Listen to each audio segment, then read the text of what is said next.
Joint mobility drill, rock bottom squats. Place your feet anywhere from hip to shoulder width apart. You can externally rotate your feet 5 to 10 degrees. Make sure that your knees stay tracking along the second and third toe, right through the middle of the foot. Reach your hands out in front. Squat down as low as you possibly can, sitting your hips down into what we call the hole, as deep as you can. Do the best that you can to keep both heels flat on the ground.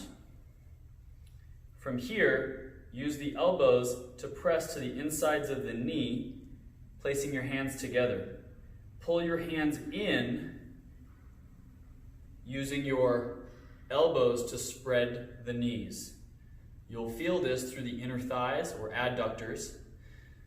Stay focused on maintaining a nice straight back or neutral spine. So from the side view,